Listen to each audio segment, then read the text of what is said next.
Ngiye kubashimira abakunzi ba Channel Kiza Claude TV tubasuhuza turabakunda amuri Imana akomeza bane namwe abari mu Rwanda mu mahanga muri hose umwami Imana akomeza bishimire kuko mumenyereye rero magezaho inkuru zitandukanye tukwagezaho tugiye gusura tugiye kumuha Gitumo ni umugabo wakijijwe ni umusore wakijijwe yari umutinganyi ava mu byaha rero tugiye kumusura turebe ubuzima barimo turebe bimeze bite ese kuko yakijijwe ese ashima Imana ese bimeze bite tugiye kumusura rero turebe ubuzima bariho uko bimeze.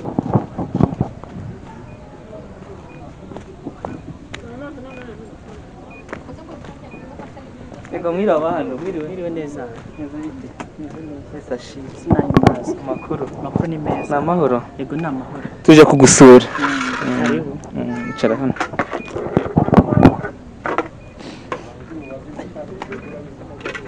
Misite Yesu na turagutunguye wihangane Yesu ashimwe amakuru nkuko mubibera rero mudukurikiye abari mu Rwanda muri Amerika muri Canada ahari impande zose enye z'isi turabashuhuje uyu musore mureba ahangaha ni umusore Imana yagiriye neza ni umusore ari mu mico mibi cyane ntinya kubivuga yari umutinganyi ariko Yesu amugirira neza aza gukizwa ubu ngubu ari gushima Imana. Shalom umeze ute? neza neza umusika nitwa Dawidi ati sigitwa Shalom banyita Dawidi. Byagenze gute kugira ngo ufate umwanzuro wo gukizwa ufate umwanzuro wo gukurikira Imana ko bitoroshye niki cyaguteye imbaraga bese agakiza kageze hehe waraguye cyangwa yacyabirimo bimeze biti? Oya agakiza njya gukizwa nijya banje kubitekereza bifatira umwanya kuko nari maje kubona yuko nubundi busanzwe nkishijwe gusa hari gihuhura n'igikundi kibi kikakugusha naje kubitekereza rero nsanga ndumuntu maje gukura nifatira decision fata umwanzuro kuba nakurikira Imana kuko muri iki gihe bihe tugezemo nihe bikomeye byo kwakira umwami Yesu nk'umukiza wacu.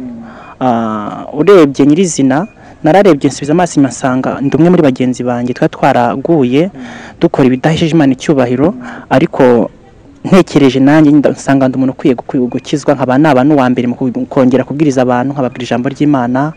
Ubu ngubu dufite ibihe byo gukora icyumba dufite kurira umusozi dufite kujya gutanga ububyutse mu bantu baguye ndetse no gusengera abarwayi bagakira dufite impano ariko Satani ari bashaka kuzitunyaga ariko kuko Imana yaradutunze inkoni za mpano zacu nta hantu zijya zijya.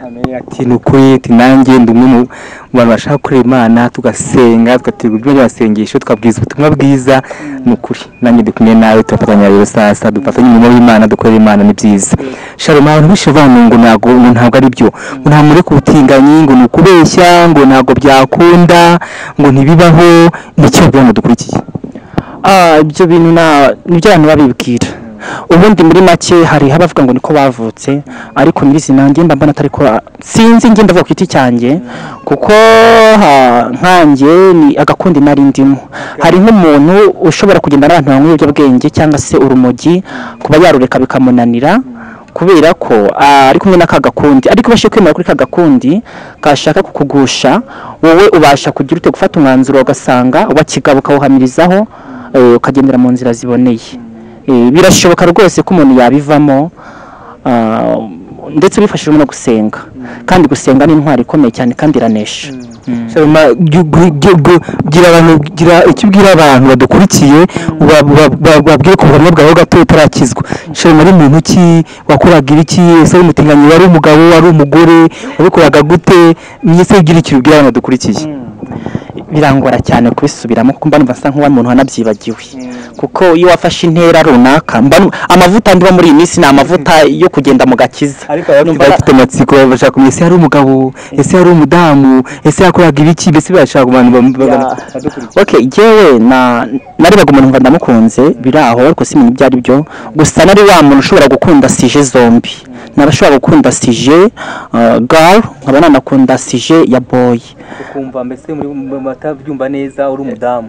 Oya barongoraga abagabo barakurongoraga ndagenda gusa nta kibazo. Oya nago bwira amazina yabyo ngo amazina yabyo biterwa kijijwe ariko barafite amatsiko yo kumenya se koko ntiyabikoraga gute. Bana nkange rugero nambaga amakanzu nambara amajipo nge nari umudamu mu makeye wowe ko yiherere se wari umudamu se wari umugabo warongoraga abahungu cyangwa bakoraga ibihe. Reka ngusubiza aho ngaho ubundi nyirisi ngiye kuntu nakoraga nagaragara nk'abakobwa.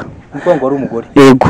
Ndabona wari ufite no kwigira umudamu ukambara ntabwo nambaraga ntuzi imyenda ya kigori, nambaraga gitipe. Okay, kuryo umuntu wambonaga mu nzira atanabikekaga, ariko abandi twabaga tubana muri societe runaka nibo bari banzi. Hari naho nagiraga kuko ngiye nakundaga n'abasore benshi nakwinjira mu kabari ko twatsura niyo dushaka umuntu bitagaragaraho, akaba yanjyana aho miwabo bakagira ngo ndumugenzi uje kumusura nta kibazo kirimo, ariko twebwe hagati yanjye nabo twabaga dufite ibanga ryacu. Je baranje turaga muri makeya bari gurishaga mbese ubona ko tutari wakizwa ukuntu bari umeze. Man, byari komeye byari nambara. Urabizi nawe ndi umuntu wagiye hanze muri za Uganda, ariko gusa Uganda nagiye ku muhamvu za business, kuko numvaga ndi wa muntu ushobora kuba hari impano yanjye naryamiye bitewe n'amafaranga nyinjirizaga, ariko none nshubije amaso inyuma nsanga ngomba kwiha liberty. Niko kugaruka i Kigali, muri kwakoze i Kigali nongera gutana kagakundi nabagamo nkomeza wa mwuga w'uburaya, ariko icyo nshima Imana nta hantu umwami atakora umuntu ntanatamugeza. Ndi wa muntu hamiriza ukuri, kuko ukuri mpagazemo ndakuvuga, kuko nabonye Imana numva ndi umusore ndateganya no gushaka nkabyara, kuko mfite n'umufiance. Ndumva nta kintu nashinja Uwiteka. Yego. Ati mfite fiance nshaka kuzarukaza urugo rwanjye nkaba umugabo uhamya Imana, ubwo benshi bambonaga muri yashusha y'abadamu, ubwo nasamyaga abagabo bagenzi banjye atari ko nyirabiretse. Ese kureka kwawe ubona ari imbaraga zandi, ni imbaraga z'umuntu, ni mu masengesho, byagenze gute?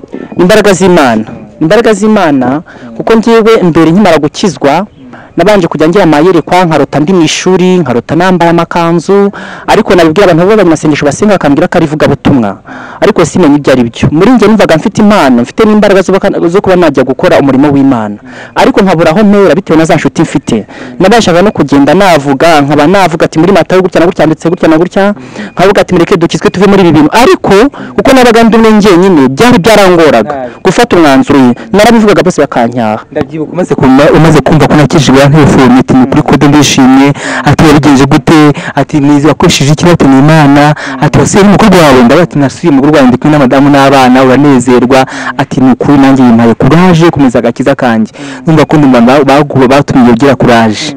Rero ni cyo babwira abantu basigaye nyuma babatinganye batashaka mbese bo icyo wababwira bakoraga bira bintu batahi bakizwe, ikintu babwira ni iki? Ikintu nababwira nuko bakwegera umwami Yesu bagasenga, kubera ko n'ubundi wafashe iyambere kugira ngo usange Imana. Iyo utakambye nayo irakumva, ntabwo ushobora kuba uri kure yayo ngo uyihamagare ikumve, ahubwo Imana yacu iyo yayikirigise nayo irakumvira. Bisaba ko yinginga ukayegera, ugasenga, ukayihamagara, nayo iragutabara. Imana ntabwo yajije kurimbura, ahubwo yajije kudukiza. Satani icyo adukoresha we ni ukudukoza isoni, akaduhemba no kurira akamarira n'agahinda. Uri kumva? Icyo nagira ngo mbabwire rero ni uko bakwegera Imana bagasenga, bagasaba Imana imbaraga. Nanjye nasabye Imana imbaraga, njye nayisabye imbaraga nyisaba n'ubwenge bwo kugira ngo mbashe kumenya inzira ngenderamo iyo ariyo. Icya gatatu nayisabye inshuti nzima z'umumaro. Inshuti nzima z'umumaro zimpaye, singira za nshuti z'abahungu zinyosha, ngendana n'abamama, abantu mama bakoze nshobora kwigiraho, nibo tujyana mu byumba, nibo tujyana mu butumwa, nibo tujyana gusenga, ndetse banambwira tuzaze muri korali yacu ririmbe, umuntu ufite ijwi ryiza rya mbana ngo gukora umurimo w'Imana ari byiza. Icyo nababwira rero bamwe muri bo bafite impano y'ubuhanzi, ubucuranzi, bivuga butumwa, abanyamasengesho, nibavemo baze dukorera Imana, kuko Imana ishobora byose. Kandi icyo nanabibutsa ni barebe mu bihe tugezemo, ni bikomeye byo kwakira umwami Yesu.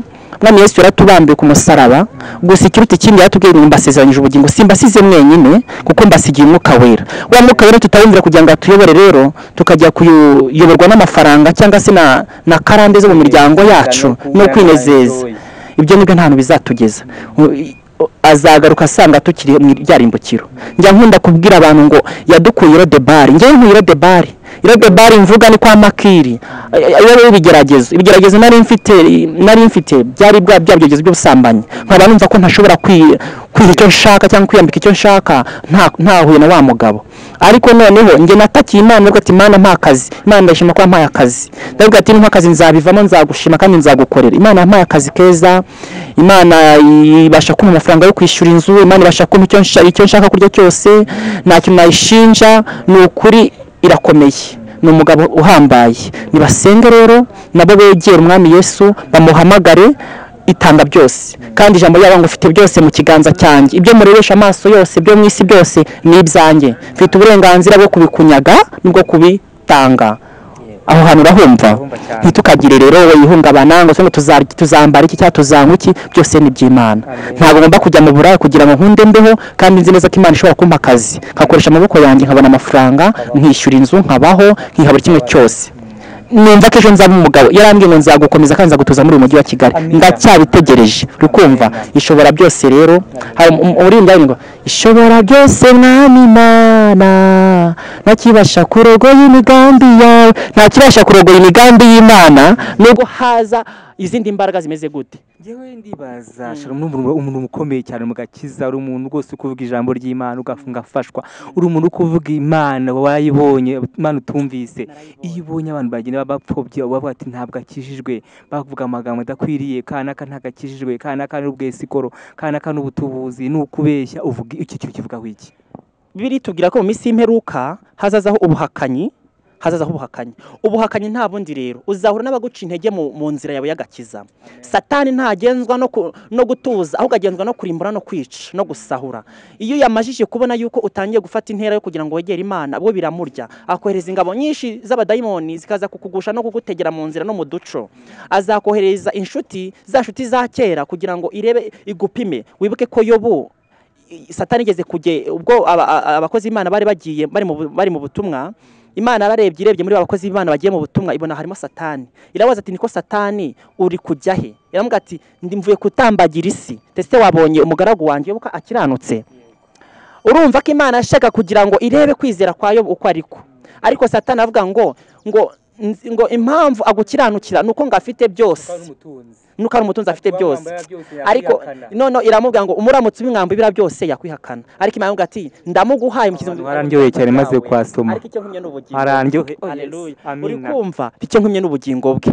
Satani yaragiye munyaga bwa butunzi bwose n'abakobwa be byose arabitwara, maze kubitwara baza ku nshuro ya kabiri. Baje ku nshuro ya kabiri Imana yongebana mo Satani ngo turi murajya hevuye mvuye gutambagira isi. Wabonye ko umugaragu wanjye bo akinkiranukiye, ati impamvu akigukiranukiye nuko afite ubuzima buzima akomeye, avuga bikemera, agenda bikemera. Imana yamubwira ati ari cyari mu biganza byawe, genda umukoresha icyo ushaka, icyo nkumye n'ubugingo bwe. Aragenda muteza ibishyute, ariko bwo ko yarazi ibanga ryari ryo, amenya ko ivu ishobora komora, amenya ko hahanda adashobora gushima hageze urujyo akahashima, ariko ivuri kahomora, akishimisha urujyo akajya mu ivuri kamwomora akaryigaraguramo. Ariko Imana ibona ko Yobu agikomeye kuwiteka. Hari igihe rero zira nshuti mbi zishobora kugaruka kuza kukugerageza, ariko kazikubita inkoni yibwira ngo narakishijwe cyangwa ndi umukristo. Uri kumva kavuga ati ndi umukristo, ntago bazongera kugaruka imbere. Uru ruguru uri kubona n'ubuhamya naguha, nta nshuti zazi zitwaga batinga nkigira hangaha zigiza kunsura, twarabantu twaraga tunywa amayoga, turabasinzi, turara mu tubari, tugira gute. Ariko ubu ngubu ndigenye nahanga babaza kunsura n'abakozi b'Imana n'abanyamasengesho, tukagira tujya kwisengera, mbese nabaye undi wundi. Za nshuti ntago nkizibona, zira nshuti rero nabwiye Imana ati sinzi shaka umpa inshuti nziza z'umumaro, Imana arazimpaye, nicyo nyishimira. Uwiteka arakomeye kandi arahambaye. Ubwo rero nari mbisanishije na Yobu urumva ko yizeye Imana, yinambaho, Imana iramutabara. Hanyuma yabwo yaje kumuhemba, uziko n'umugore we yaje kumubwira ati tuko Uwiteka hari wipfire. Ariko Yobu ko yarazibanga aravuga ati hoya, Imana yanjye ishobora kuntabara. Uri kumva kuko niyo nizeye, niyo nasenze. Hari igihe tujya duhabwa amasezerano ikatubwira ngo izadutuza, izagira gutana gutya, izagira gutana gutya, ariko bigatinda, ariko bikazasohora. Cyagiye biri gutinda rero. Niyo mpamvu ijambo ry'Imana ratubwira ngo kwihangana bitera kunesha.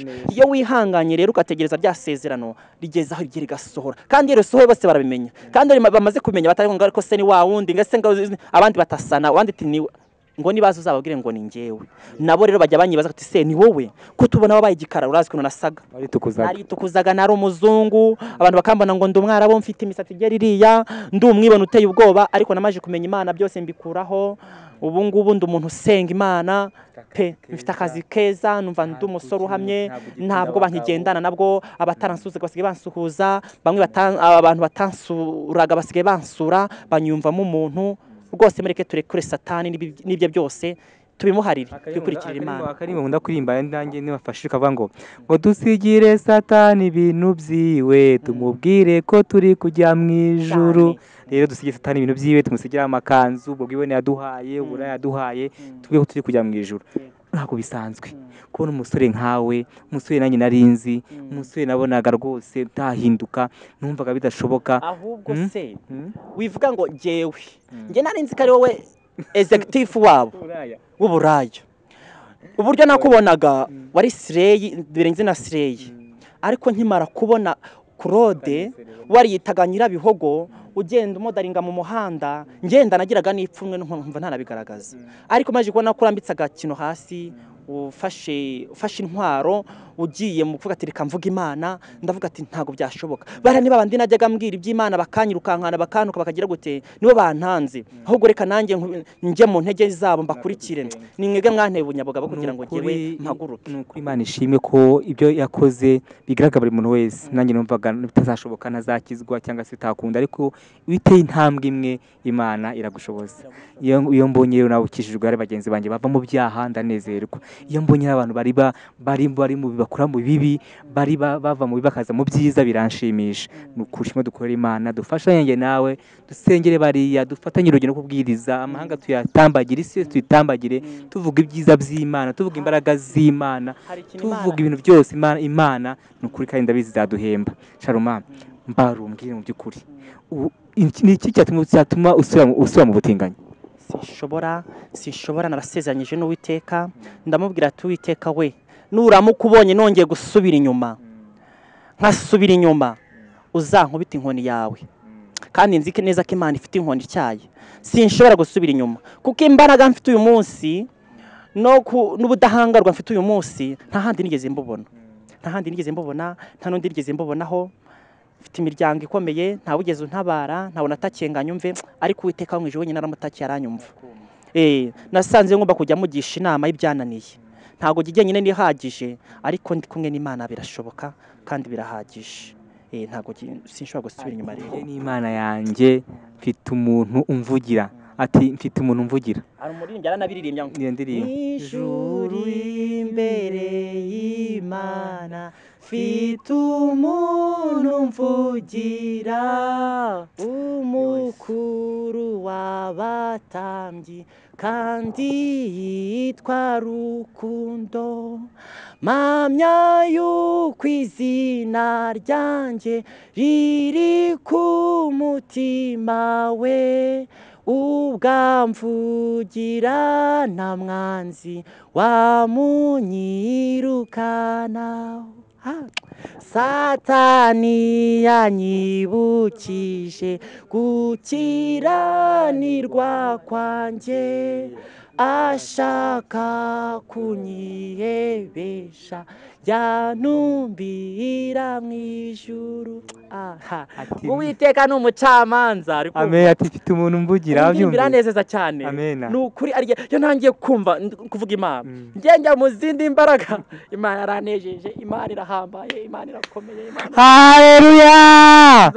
Nukuri umva hari gitubwira ngo tuzambara, ngizatwambika amakanzu meza n'amakamba meza, kandi ngo tuzahindurwa tube basha. Je numva narabaye mushashya. Nibyo.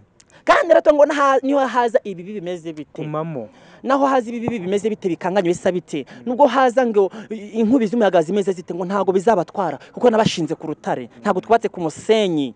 Urukumva muri iki gihe tugeze mu gihe cyo kuvuga Imana, kandi utafite amaso yo kureba ntago ari kubona, kandi ijambo ry'Imana ngo mufite amaso yo kureba ko ntimubona, n'amatwi kumva ariko ntimwumva. Uri kumva hari igihe kizagera ntazajya no kongera kumva umuhanuzi avuga, nicyo gihe turimo. Hari ikizagera umwe akubwiraga Imana agaceceka, buri wese akagumana amavuta yiwe. ijambo y'amatongo muramenye mutazamera nk'abakobwa 10 bibagiye kuzana amavuta amatabaza yabo ubwo umwami Yesu yaraje yinjiye mu ahera he agasanga abakobwa b'umutima afite amatara baracyaka ariko abipfapfa yazinye bagiye gushaka amavuta agomeze yake byaba bibabaje rero kubasanga naravuye ariko ikintu kijya kinezeza hari gihe njya mu mana nkumva ndanezera cyane nkumva ndashaka no gutandukira uri kumva ubundi byaba bibabaje gukira ugakena ariko njye narakennye none narakize urikumva gukira ugakena urabyumva iyo wakize uri mu bukire wiha buri kimwe cyose ejo ugasaba uwo wimye ariko narakennye ariko uyu munsi wa none ntago ndi gusaba uwo nimye Uwiteka Imana yanjye niwe untunze niwe umbeshejeho ubwo kira utabonaga akazi bagwa kato naragendaga bavuga ngo uyu muntu se yashobora akazi najya kwa kikiyede ntago yagashobora na Madrid ntago yakikorera ikarayi najya kwa kazana hose natse akazi tugo se washobora akazi nkasanga mbese ndundi muntu wundi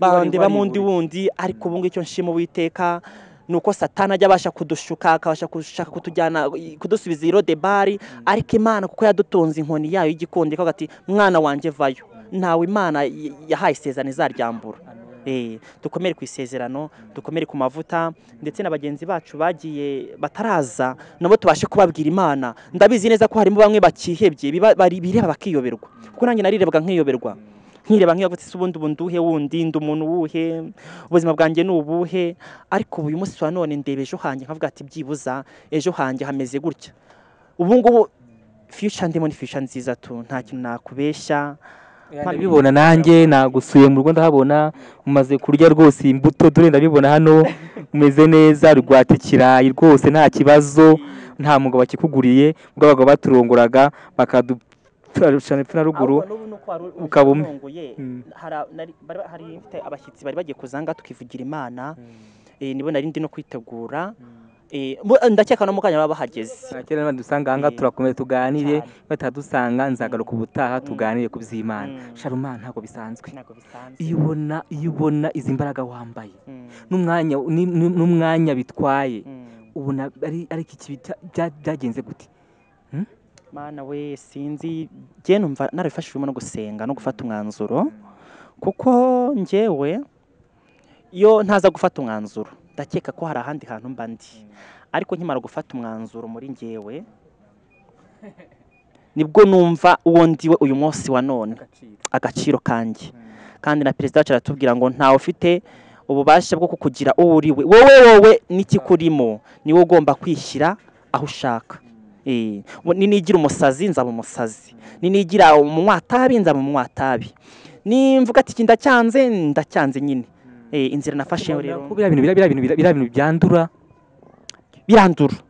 birandura pe ndabizi n'ubu njya mbona abana benshi bajya baza bwa wadusengeye ko twumvishe ko wakishijwe nako tukabireka bakaza bakangisha inama wabigenzuje ute hase mwumva ariko mwavutse ati ngewe hari umushuti wanjye wabinyigishije sinari nzi kabikora mu kugenda amenyerana nawe arabinyigisha deje nanone ikindi hari baba ubushomeri buri hano hanze ngiye ndebye ndamubwo mu bushomeri nabwo ndabibona ugasanga nk'umwana abuze ikintu cyo gukora kwakwirirwa bazerera birukanka aragenda aragira kuri mugenzi we asanga ibyanzoga ashakaga kunywa arazinyoye ashangamo byabyo kuba muri kibyanga bikunze n'abatinganyira gihe bashaka abana bakabaha inzoga kugira ngo basambane cyane pe barabibakorera kandi iyo hageze akanywa yanzoga bakamuha n'ibyo atabonaga nongera arashaka kabisangira ukagenda basanga rero niko babimwigisha niko agenda abimenyera nawe agashiduka yabaye chronique yabyo nawe akigisha n'abandi ni nk'icyorezo ati ni ukuri rero mabyeyi ati yargiye n'umuntu abyandura rero nshuti yanjye aho irereye hose haba mu Rwanda haba mu mahanga sinifuje ko umwana wawe yakwandura biriya bintu sinifuje ko umwana wawe yaba nk'uko twabaye kuko twabonye ibi byabyo twabonye Satani ukuntu ateye twabonye ukuntu akoroneza akakwambika ubusa akagukoza isoni n'umuntu w'umugabo turabagabo kubihamya ariko turavuga neza y'Imana turavuga imbaraga z'Imana turavuga ibyiza byo mu Mana n'ukuri Imana yagize neza Sharuma ni iki kintu cyagushimishije ugeze mu Mana cyambere na mbere ikintu cyashimishije ngeze mu Mana bwa mbere nkimara gukizwa nkivanwa mu mazi menshi najyaga nkisenga bwa mbere ntaramara kubatizwa najya kubona nkabona mwuka werafasha abantu yafata abantu nkabona baratigise bavuze mu ndimi ariko nkumva nyotewe nabyo, ariko ko numvaga nari narasabye Imana imbaraga z'Umwuka Wera ntabwo nari nzi ko Imana ishobora kuzima. Nkimara kubatizwa mu mazi menshi, buriya ni ubuhamya mbuvuze bwa burebure, nabonye Umwuka Wera. Umwuka Wera anzaho ndamwumva numva uburyohe bwe, ariko noneho nkimara gukiranirwa wa Mwuka Wera sinongeye kubona, na bya byishimo sinongeye kubibona. Ariko ngarutse mu Mana natuye ndongera ndakizwa, numva mbaye undi muntu mushyashya. Ikinshimisha kurusha ikindi nuko mu gusenga kwanjye nongera nhabwa za mbaraga z'Umwuka Wera. Umugabo wo guhamya Imana rwose mu Mwuka Wera, urasenga mu kuri no mu mwuka cyane. Amen. Ati ni ukuri Imana yampaye umwuka, ndasenga mu kuri no mu mwuka, ndanezerewe.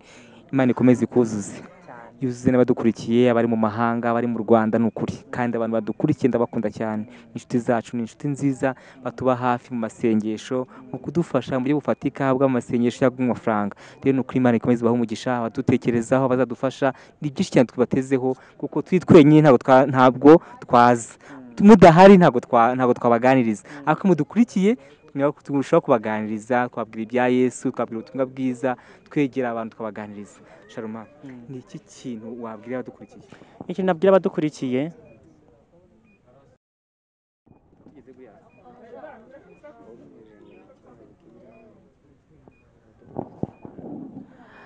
ati ni icyo wabwira abantu badukurikiye, haba ari mu Rwanda, haba ari mu mahanga, haba abasenga, haba abadasenga. Ni iki kintu wabwira kikuri ku mutima w'abantu badukurikiye? Nzi ko bahari badukurikiye benshi badukunda, ni icyo wabwira? Yego, so ikintu nababwira nkanjye isaha y'umunsi wa none, gusa ikintu ndumva ni nko kubasaba cyangwa se sapoti niyo nsaba cyane.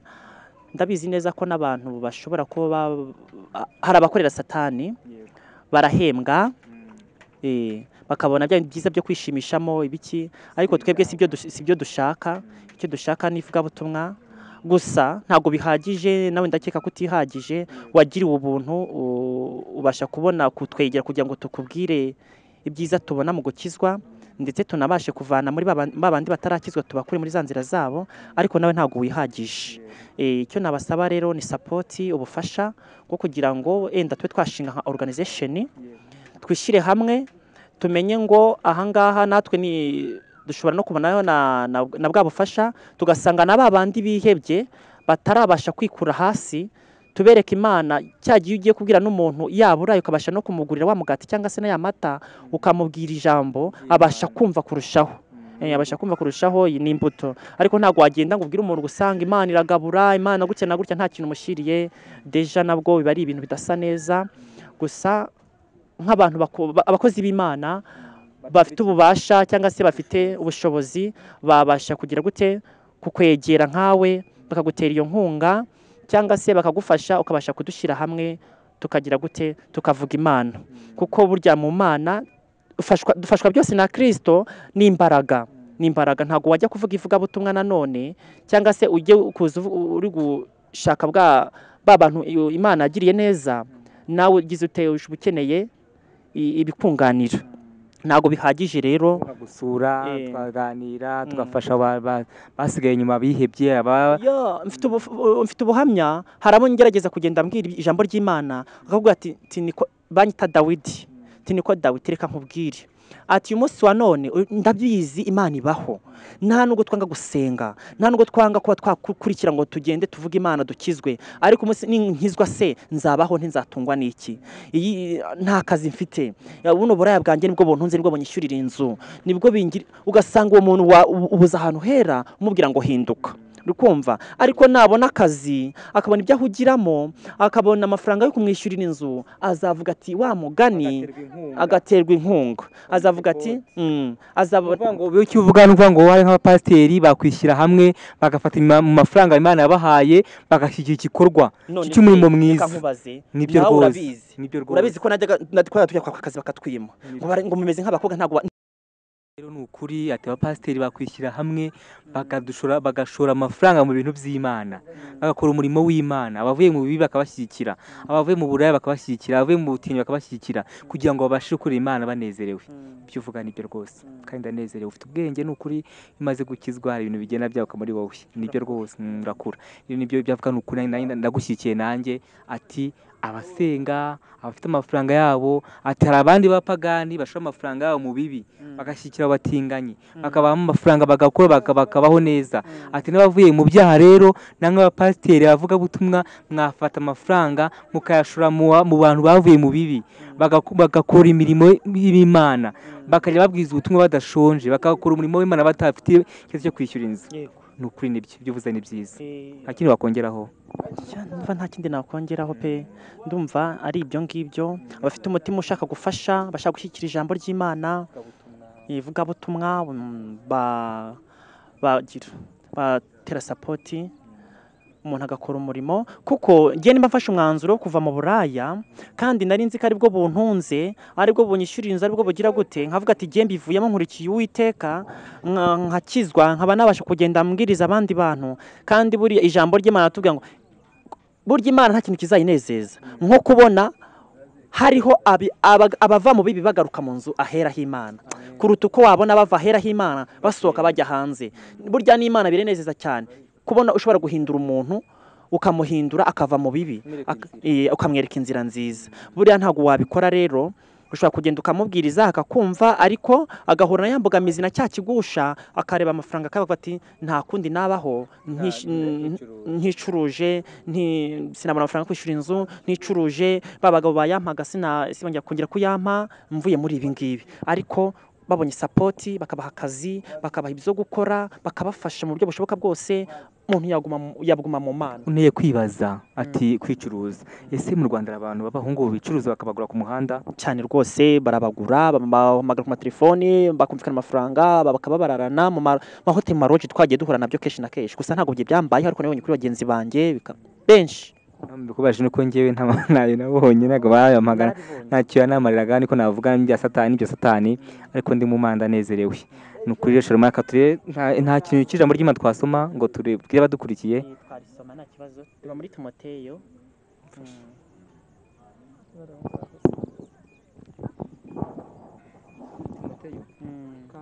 Ibice 5 ni hano. Dusome muri Timoteyo ibice 5 umurongo waho wa mbere. Umutwe w'amagambo uravuga ngo ibyo guhugurana ubugwaneza. Ntugacyahe umukuru, ahubwo umuhugure nka so, n'abasore abahugure nka bene so, abagore bakuru bahugure nka ba nyoko, n'abagore bakiri bato bahugure nka bashiki bawe, n'abakobwa ubahugure nka bashiki bawe, yego, ufite umutima utunganye rwose. Amen.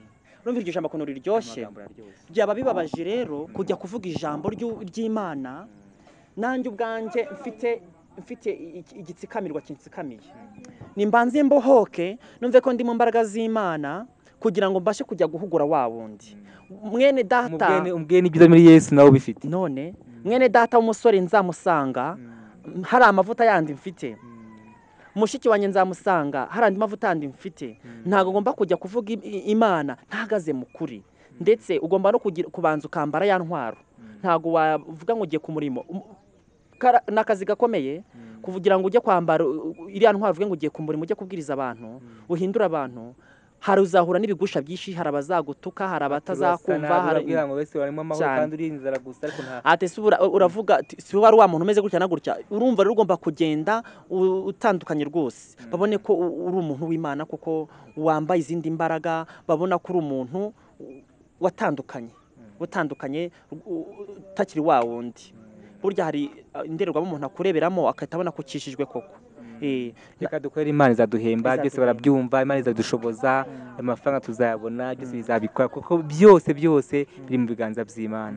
Ibintu byose biri mu biganza by'Imana. Dushaka Imana bigishoboka, dushaka Imana ibindi byose izabitugezaho. Niki twasiza tubwira abakunzi badukurikiye, ijambo ibintu wabwira dusezera kugira ngo ikintu nababwira nuko nishimye, ndanezerewe. Imana yaratubwiye mu cyumba cy'amasengesho iratubwira ngo mugiye kuzavuga ivugabutumwa ku ma YouTube ndetse n'ahandi ku mbuga nkoranyambaga, irambwira ngo nzabamamaza kandi nzabamamaza. Ntabwo nari nzi ko bishoboka, byarabivuze gutyo gusa ngira ngo nakanwa k'umuntu kabivuze, ariko tuyifata igihe cyo kubisengera. Gusa ndanezerewe isa y'umunsi wa none kubona warateguye kuntekereza ari ubwa mbere, nta nguheruka numva ko wakishijwe. Ntabwo nari nzi ko usigaye ufite channel YouTube yawe, none kubera Imana yarakuzamuye urantekereza, none dore biratangiye iby'Imana yavuze bibaye impamo. Gukorera Imana nge nawe n'abandi badukurikiye mushaka kuza kudusura, ufite ijambo ry'Imana ni karibu ku channel yanjye, ufite ubuhamya, ufite icyo wadufasha, buri kintu cyose wakora shozwe n'imbaraga z'Imana urabyemerewe. Hari icyo washaka kubwira abantu isi yose ikakumva, hari icyo washaka kubwira abantu basenga, hari icyo mbese buri munsi washaka gukora, abantu bose badukurikiye barabyemerewe, yaba ari mu Rwanda yaba ari mu mahanga, yaba utuzaniye umushyitsi, yaba ikintu cyose washobozwa n'Umwuka Wera urabyemerewe. Rero murakoze cyane, ndabashimiye kandi n'ukuri mbashimira abantu bakoze subscribe bagakora comment na share. Imana yo mu ijuru ikomeze ibahe umugisha. Turagushimye Data wa twese uri mu ijuru, tugushimye ineza yawe, tugushimye kudahwema kutugaragaza kuri Imana ikomeye nyagora ku ngoma. Turagushimye, tugushimye ineza yawe, tugushimye kwa dukijije, twadukwiye Egiputa, twatuvuga ijambo ryawe, izina ryawe rikomeze rabwe icyubahiro. Nyagora ku ngoma rero nukuri ni waduhamagaye, ni wowe wadushyize hafi tubwira abantu, tuvuga imbaraga zawe, tuvuga ibitangaza byawe, tuvuga umurimo wawe, komeza uhabwe icyubahiro. Data mwiza rero bana natwe, ukize abantu basigaye nyuma, abantu barikiri mu byaha, abari mu mamogi, abari mu busambanyi, abari mu biyobyabwenge, abari mu bibi byose ubasange, bagaruza ukuboko kwawe k'imbabazi, bagirire neza, ubasange ubiyereke nk'Imana. Twamaganye abazima mu izina rya Yesu, umudayimoni w'indwara, umudayimoni w'ubutinganyi, umudayimoni w'uburaya, mu izina rya Yesu turabyamaganye mu izina rya Yesu.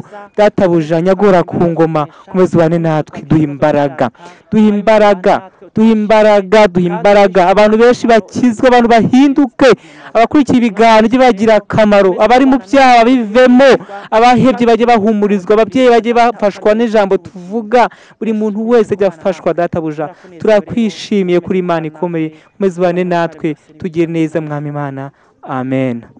Ati nukuri rero turabashimiye bakunzi bacu, nukuri mugira amahoro y'Imana, Mwami Imana akomeza basange, abashomeri babona akazi, abantu barwaye bakire, abakizwa bakizwe. Dukorera Imana twizabigenza neza. Bye bye. Nzi neza ko yamenye kandi nta cyo nzabura, kuko Uwiteka amenye, yankuye i Lodebari, nari ndemerewe n'ibibazo, Umwami Yesu yarantabaye, ntacyo mbasha gukena, nanjye nzamukurikira. Amina. Tutarangiza niba tuzayikora, yitegure neza, uyipange neza, tuzayiga, tuzayisohora. Amen. Iyo ndirimbo rwose ifatira yandike neza, ubundi ndabizi neza tuzayisohora, abatkunzi bacu bayumve, tuyibumbisha aciye mu byuma, kandi Imana izabikora. Amen. Rero twavuga twageze ejo, twaryohewe, duhuye tuvuga imbaraga z'Imana, tuvuga Imana dukuye, twari abantu twari kubabarirwa, twakoze byinshi, ariko kuko Imana ifite imbaraga, kuko umunsi nk'uyu yari yawuteguye twicara aha ngaha twabwira ijambo ry'Imana tukaganira, ni byari mu migambi y'Imana. Rero wowe uri ku isi yose, aho uherereye hose, ni ukuri wumve ko Imana ihari, haba uri mu byaha, haba uri